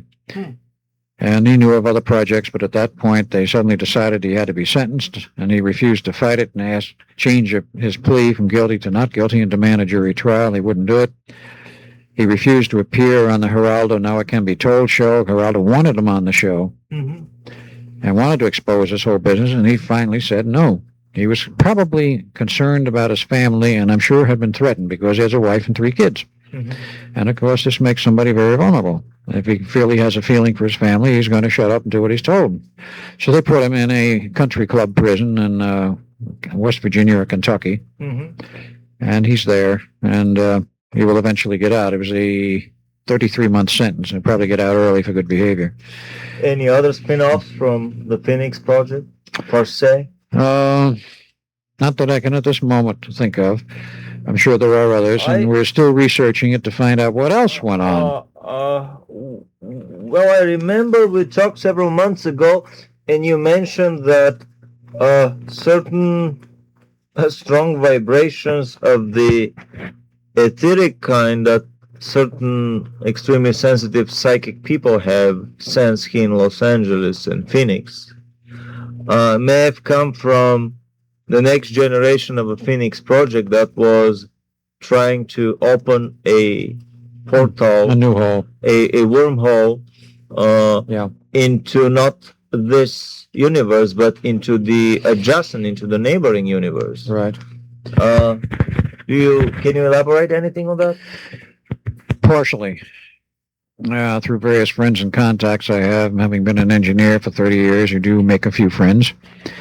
And I did find out that there was a time research program going on run by our U.S. government, and that the headquarters for this was at Los Alamos, New Mexico, and they were having some serious problems with it. I got some other engineers. They had real problems. They finally had to shut it down. Whether it's been revived since or not, I don't know, but it kicked up all over the country. Because when you're dealing with basically time waves, you are dealing with a force and a phenomena which knows no limit in terms of distance that phenomena will travel. A time wave can be generated, or a time modulating system for modulating the time wave can be generated by a very small piece of equipment involving two transistors or two tubes and the right coil and associated pieces of equipment, even portably. And that thing can be turned on the East Coast, on Long Island. And this has been done. I have felt it in Phoenix. And the transmission is not instantaneous. The time wave is not an instantaneous transmission, but it is fast. My personal experience with the metaphysical literature also tells me that the higher the class of energy that you learn to manipulate, the easier it becomes to manipulate the lower levels, the hierarchically lower levels of matter and energy, and the more compact the whole hardware, the whole device becomes, to the point of having it as small on your a ring on your finger, or even basically finally you learn to do that with the powers of your brain. But other spin-offs of the Phoenix Project? I can't think of any more right now, but the one about the time is interesting. Was they successful to open a wormhole to the neighboring universe? Yes, this was an attempt to break through to a neighboring universe, and my information is they were successful. It caused a huge backlash that the neighboring universe put a plug in their tunnel, if you will, and eventually was moving it to plug all the way back to the end at Los Alamos. This sounds a little bit comical, like these children's comics. Is that we don't want you poking around in our little sand pile, so we're putting a plug in your game. So it's what essentially when their plug landed into our soup. There wasn't. I don't believe there was anything like a major explosion, but they had a lot of equipment failures, and they had to shut down. Whether or not it's ever been fired back up or not, I don't know. I have two sources at the present time which tell me of those operations and the problems they had with them, and a second source which indicates, yes, they know of the time experiments. So I would not detail what. Fascinating. So maybe this will be the topic of our next interview: travels beyond our universe to the universes around us. But so this means that the Phoenix technology is capable of all universe travel to every point in our universe. Definitely, every point in our universe, and they actually did break through to another universe. Little or no time, basically, as measured by an external observer here on our planet, and by another moving and transported observer that goes through the time tunnel. Basically, the time is very short, like seconds or minutes. Yep. Typically, they would run about 1 minute, 30 seconds to a minute. If you were traveling to another point on this planet, it would be probably less than 30 seconds. If you were traveling to Mars or some other very remote point, it could take many minutes. But still, it was very fast. But less than an hour. Oh, yes, yes. They didn't want to keep the tunnels open that long unless it was absolutely essential because they were always concerned about equipment breakdowns. I see. So what they would do normally was they would The tunnel would be up, or while up the, and the program. human being travels, then they bring them down, and then they would reopen them again to bring the human being Right. back. Would be prearranged and pre-programmed. Were they able to send material and hardware and stuff through the tunnel? Oh yes, Bricks, cement, to start building Well, some bases elsewhere? if they could send gold bricks through space-time, I think they could send anything else. And they did lose some of the stored gold from the underground by admission of Herman Sienterman himself in the early days when the tunnels were not stable. I see. I heard stories that another Phoenix station was built on another planet as a backup station in case everything fails on this planet. Then the hierarchy here would still have an escape chute or route, so to speak. It was not necessarily on another planet. My recollection of it is it was actually in another universe. And it was very well concealed. It was done in case everything failed here. They would find a way to get to that one and continue the research there. That one was located and apparently was put out of commission by friendly aliens, who put it that way. So basically, that other unit, that other base is not operational right now. No. You've traveled through these time tunnels. I mean, can you describe for us what's the feeling, what's the sensation? It's like traveling in a subway or traveling in a kiddie slide at Disneyland. What do you feel when? Just describe. I mean, you are in a room, then you see a portal or door. You open the door, you walk into the tunnel. That's right. You jog through the tunnel. No, you walk into the tunnel at the entrance, and then you are propelled by the energies of that tunnel, standing upright, essentially, down through the tunnel to the other end. You don't touch the walls. What would happen if you poke your finger to the wall?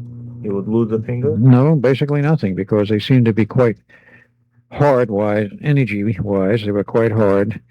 You might get a slight shock, as I remember, because we tried that sort of thing in a number of things. And no, it didn't cause us to disintegrate or create other problems. But how will your feet touch the tunnel, or they were not touching you? They were flying in? You were floating in I won't say a bubble. You were floating in essentially the center of this tunnel, which was about 8 feet diameter. 8 feet diameter. And you would flow down that thing, and when you got to the other end, you would land on dry ground, assuming you were scheduled to land on dry ground. Al, did you take your graffiti can with you? Did you spray paint some signs? Al was here. No, but I think it would have been interesting if I had. Or take a camera. We were not allowed to take cameras, except I think once, and that was into the Mars operation. Because of security reasons? Partly security, and partly in many of these operations, they do not want to disturb the balance of time. I won't say the balance of nature, but the balance of time. And to take a picture of something at the other end and bring it back here creates an anomaly. You can go see it. You can move an object. But if you bring an object back here, you better be careful about what it is you're bringing back and what the consequences are over there.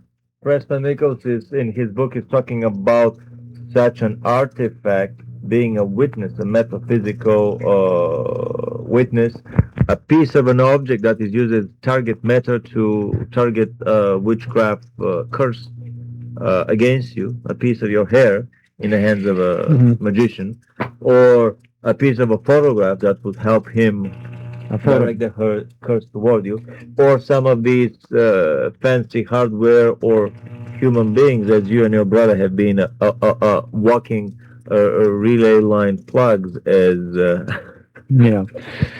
No, a witness can be used, and it can be used in less exotic hardware than the Montauk operation. Any basic psychotronics hardware uses a witness of some type, whether it be a biological witness or a photograph, in order that that individual's energies can be focused or transmitted to another end, or somebody can use it if they want to on the dark side. They can use it to hit you with some very negative energies. But they have to have a witness of some kind to the person they whom wish to hit. Whether it be beneficial, right? Target Exactly. target location, target time, and so on. Whether it be a beneficial thing or whether it be a very negative hit trying to put the person out of commission. Anything else interesting about the tunnel? How you would get out of it? How you would find it on the other end? I mean, being on Mars in the underground. You would be given very careful coordinates and markings. When you got there, you marked the spot, and the tunnel would disappear. With spray paint again? Spray paint, chalk, crayons, whatever. And at the appropriate time, which you knew in advance, the tunnel would reappear in the same spot, and you would just re-enter the tunnel. And instead of it flowing that way, they reversed the phase, so it pulled you back to the station. Were there people lost because they couldn't find their tunnel back? I remember that there were a few lost. There wasn't many. And there were also one or two cases where the tunnel broke with somebody in it. Electronic failure, if you will. And everything was lost. Yeah, and their atoms were scattered. Appendages of that tunnel? Any? Good point. There were. The tunnels, in theory, ran straight through to the target area. But it was known, and nobody knew the answers to this, they created occasionally side tunnels in which the orders were very strict. Under no circumstances do you ever go down the side tunnels. Were there any luring objects calling? No, but there were... take the fateful step? There were noises, there were indications that somebody was down, some of them, and of course this is what got Duncan in trouble. He decided to go down one of those side tunnels. What did he found there? Aliens. I had to go rescue him. He aliens or she aliens? James, if I know now. Anyway, we had to go back and get something they wanted and return it to them, and then they let him loose, and they weren't going to let me loose either. And I said, no, wait a minute. If there's anything you want, one of us has to go back and get it. And they said, yes, there is something we want. And I said, well, why don't you send me, and so forth. They agreed on that. And I said, you got Duncan as a hostage. We'll be back. Tell us what it is you want. And they told us, and we got it and brought it back, and then they released both of us. So, this was that. This was the. Nico tells in his book that crystal charging device. Right. In their ship that got sucked.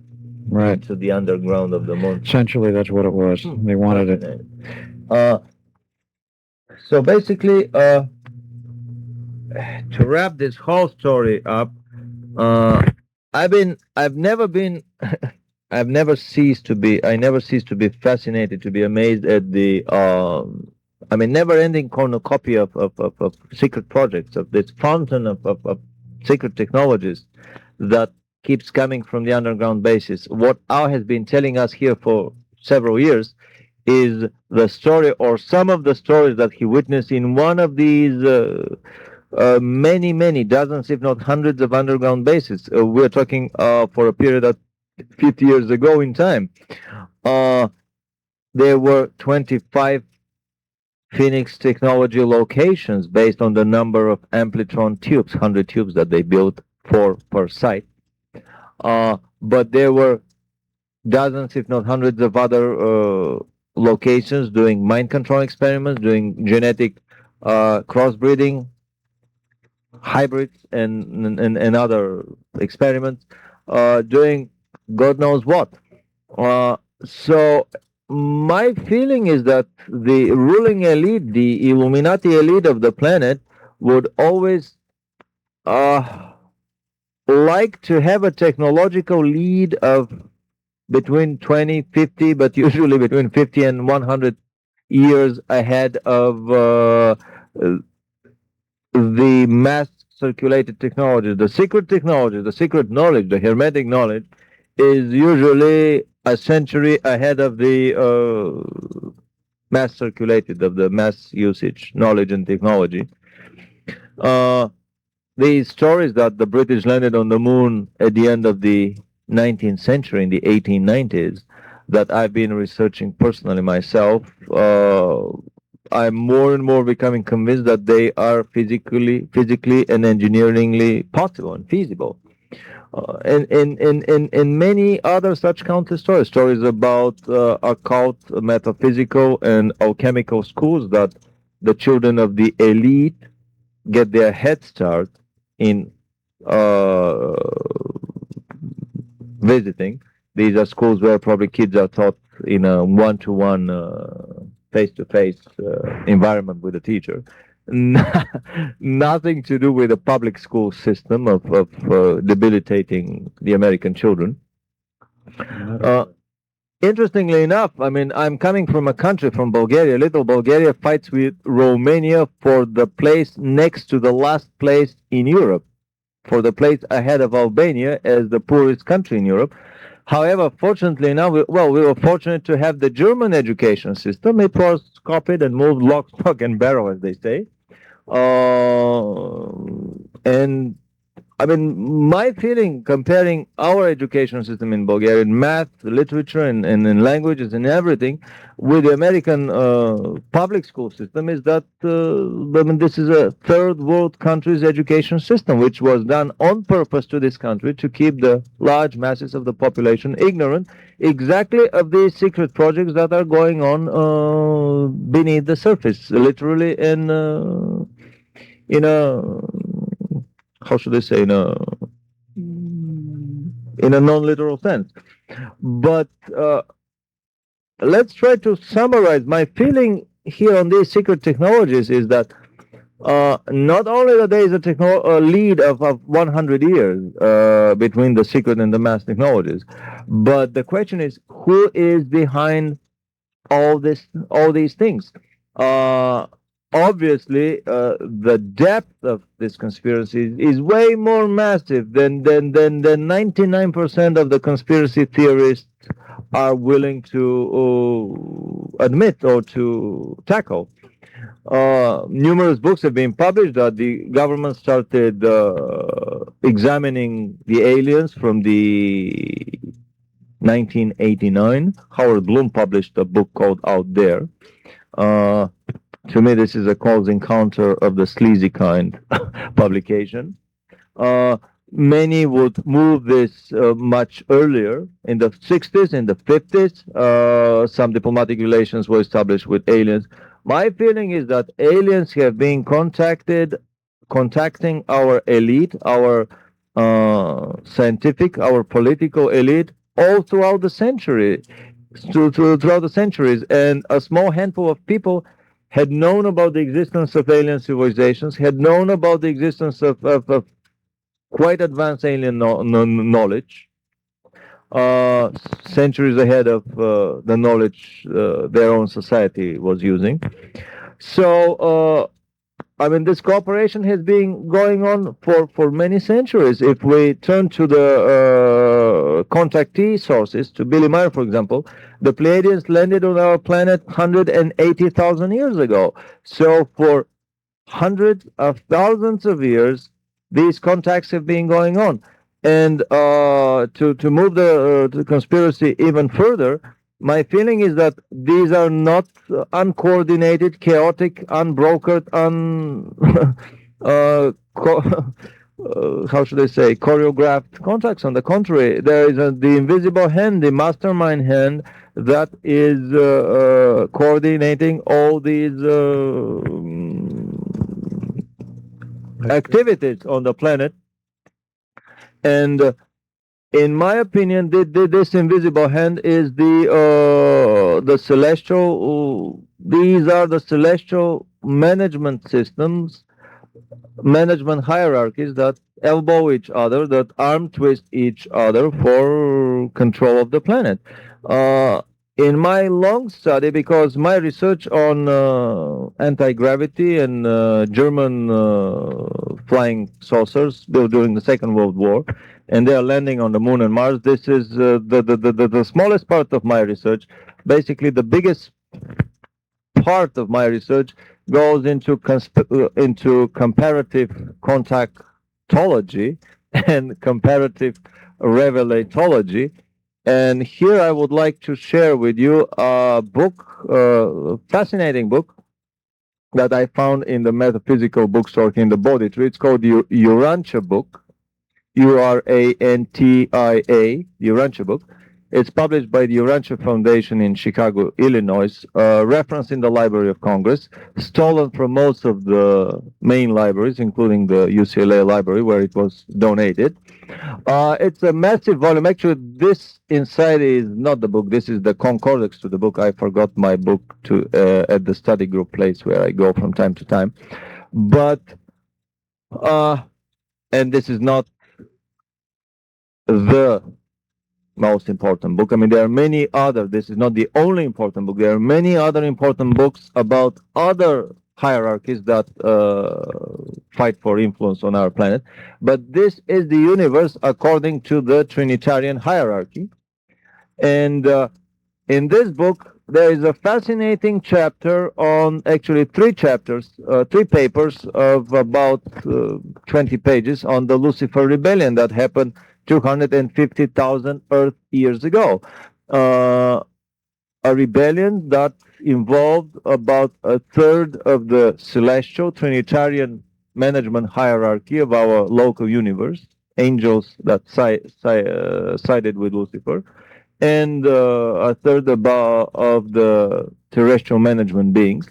Anyway, my feeling is that if one wants to go into the higher levels of celestial conspiratology, we all remember the pyramid on the dollar bill, that the lower two-thirds of the pyramid are made of stones, of bricks, of tangible material matter, but the upper one-third with the all-seeing eye in it is semi-transparent. It's made of almost invisible, etherical, supermaterial matter. This is a good metaphor to me of the hierarchical conspirative arrangement of the universe, pyramidal arrangement of the universe, where the lower levels of hierarchies are always controlled by the upper levels of stones, by the upper levels of hierarchies, and so on until the very top. And there are several such management hierarchical pyramids. One is the Trinitarian pyramid, as depicted in the Urantia book. Another one is the Jehovian pyramid, as depicted in the WASPI book. Unfortunately, I don't have it here with me handy, but we'll show it sometime in the subsequent lecture. Anyway, and discussions.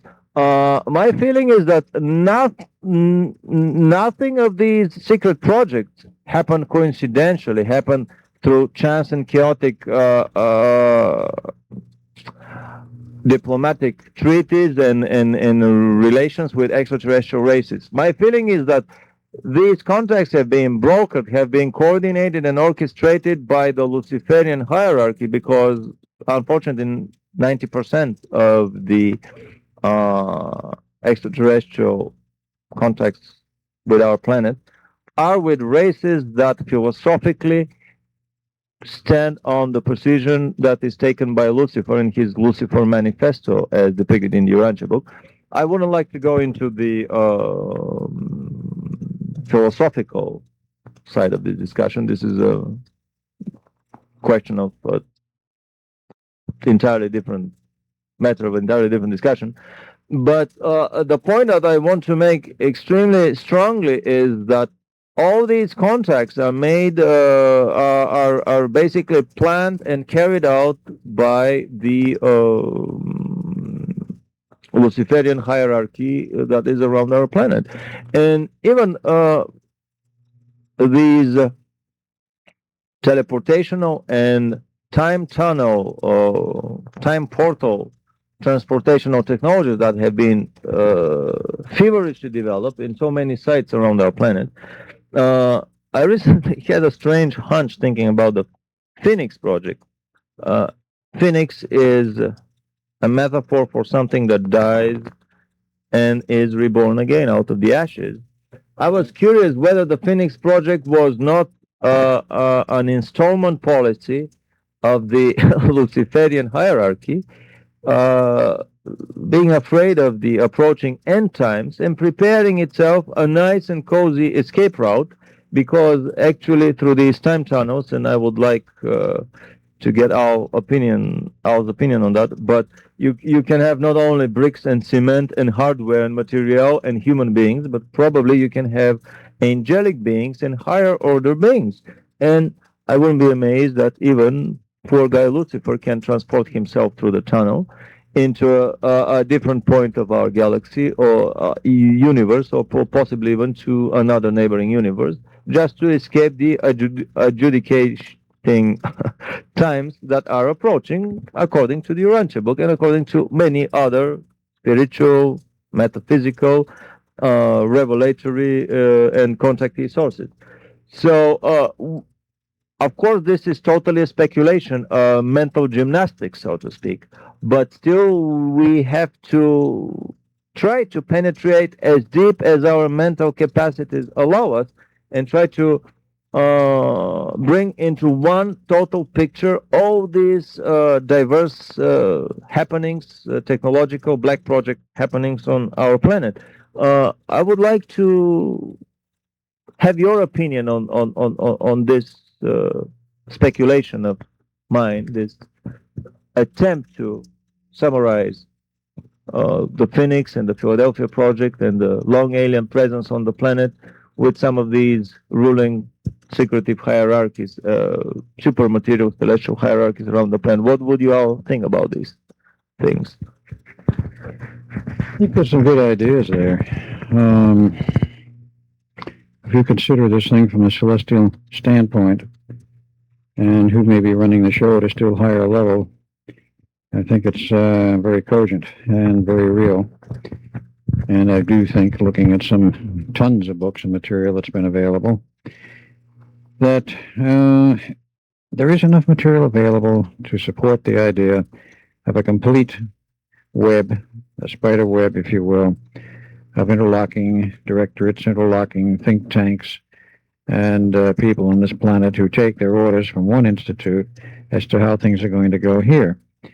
Now, the big question is, and of course, most of these people, like who's pulling the strings? Who right, runs exactly, this? Because exactly. it's on the terrestrial, material, earthly level. Exactly. But obviously, this institute interfaces somewhere, as Tandale in his brilliant book "Cosmic Conspiracy" said, right, that some of the members of the Illuminati Politburo border on the paranormal, as I think Alan Dulles said, in their attempt to identify these people. Obviously, these are extraterrestrial, alien, or spiritual being members that materialize for the Politburo meeting and then dematerialize, and that's why the FBI and the CIA cannot locate them. Well, I can say flatly from people I've known who are connected with the order, the Illuminati, that they aren't bordering on unusual abilities. They have them, or they're not a member of that organization.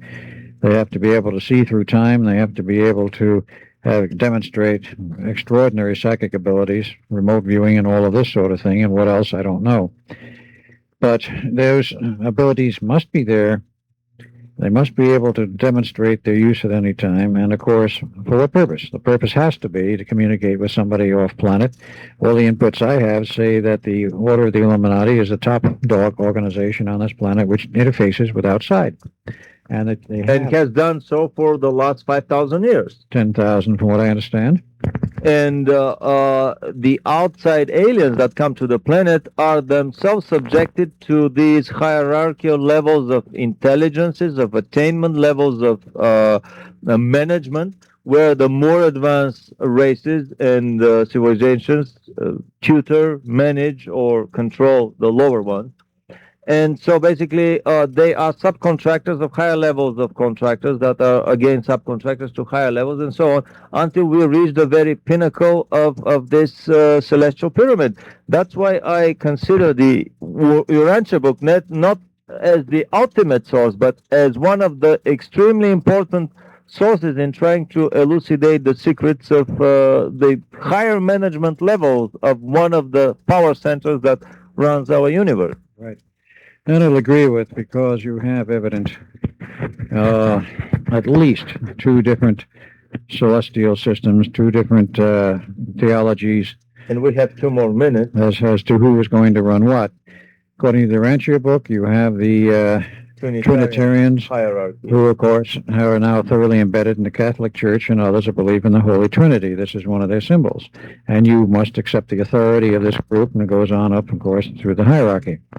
But you then have the Luciferians who believed in and rebelled against God, so to speak, in the Trinitarian operation because of the fact they believed in the public and the individuals having some right of free choice. And this is what our Constitution is based on, the right of free choice.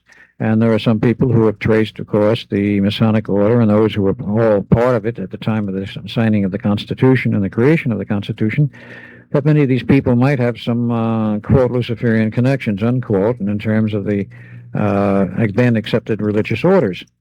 Well, they were Masons, and they, of course, we know the Masons go to a higher level in the 33rd degree. They do go to a 37th degree, and This is the final minute here, so probably we'll have to wrap it up. And I think this is a brilliant topic for our next discussion, and probably it would be a nice idea to call Ted Gunderson as a leading authority here in Los Angeles and the United States and probably the world on satanic cult and satanic abuse, in order to further discuss the presence of the Luciferian operation on this planet. You know, the satanic cults and the use of kids for their sacrifices and worships is much more widespread than most people believe. And what the true significance of this is probably is a subject for discussion which would go on for hours. But your feeling is that all these underground black project operation in cooperation with aliens, that the level of aliens that you personally have interfaced in